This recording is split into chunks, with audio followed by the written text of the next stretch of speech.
السلام علیکم برادران و خواهران عزیز. قصه جالب درباره حضرت موسی و قصاب. روز حضرت موسی علیه السلام از خدا پرسان شده، گفت که چه کسی در جنت همسایه من خواهد شد؟ از خداوند متعال ندا آمد که یک قصاب با تو همسایه خواهد شد. حضرت موسی به کافتکاب این قصاب به سفر براندند.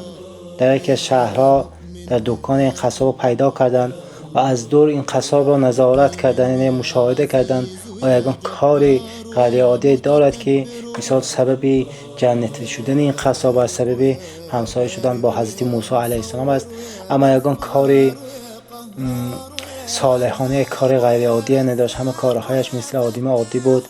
خلاص تا بگاه تا آخر روز این قصاب منتظر شدند، یگان کاری را دریافت نکردند و بگاهی به نزد قصاب در آمدند و دکان قصاب در آمدند و قصاب اتجاه کردند تا که این شب را در خانه قصاب بگذارند، یعنی مهمانی کنند.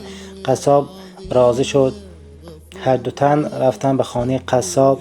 وقتی قصاب دکانهای خود را محکم کرد، همراه خود یک لخمه گوشت را گرفت تا که شب یک طعام تیار بکند.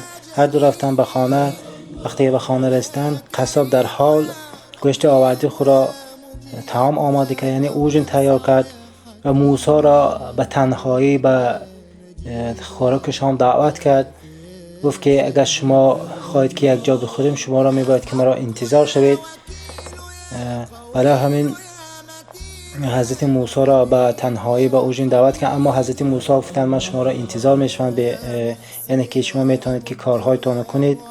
خلاص قصاب یک لخمه گوشت پخته خود را گرفت و یک کنج خانه رفت و از آنجا یک سبد گرفت، یعنی سبد آویزان بود. و سبد مادر خود آویزان کرده بود.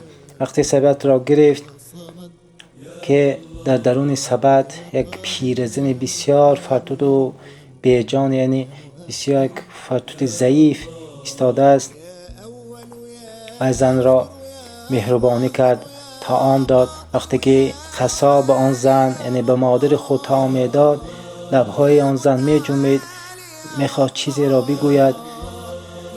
این همه منظره حضرت موسی علیه السلام مشاهده میکردند. این قصاب مادر خود را سیر کرد، جایهای مادر را بسیار تازه کرد، آماده کرد و مادر خود را به جای خود گذاشت، یعنی با آن سبد ماند و برگشت پیش موسی. آنها به خوراک شام خوری یعنی آغاز کردند، یعنی با اوژن سر کردند. حضرت موسی از قصاب پرسان شد، گفت که قصاب گفت این زن مادر شما است؟ قصاب گفت بله مادر من است، هر روز مرا تا این وقت انتظار میشد، تا آمدن من بسیار انتظاری میکشد. بعد حضرت موسی گفتند وقتی که مادر شما افغان میخورد، لبهای خود را میجنباند، چیزی میگفت، آیا شما گپهای او را میفهمید؟ قصاب گفت بله میفهمم، مادرم در حق من دعا میکند. گفت هر روز که من افغان میتم دعا میکند. گفت حضرت موسی علیه السلام گفتند چی دعایی میکند؟ قصاب گفت وقتی که من افغان میتم، مادرم در حق من از خداوند طلب میکند که پروردگار این پسر مرا، این فرزند مرا در جنت با حضرت موسی همسایه بگردان. همیگونه هر روز دعا میکرد. حضرت موسی علیه السلام گفتند از مادرتان مژدگانی بیتید که من حضرت موسی هستم، دعای او در پیش پروردگار قبول شده است. این بود یک قصه بسیار جالب، بسیار عجایب، این چنین بسیار غمگاورم است که بهترین دعای پدر و مادر است. البته برادران و خواهران عزیز، اگرچه این قصه ما تکرار باشد، اگرچه این قصه ما کمتر هم باشد، معقول شما باشد، حتما پسرس کنید، حتما این کانال ما را دستگیری کنید. انشاءالله در پیش بسیار ویدیوها، بسیار قصه های جالب آماده خواهد بود. خیر تا دیدن.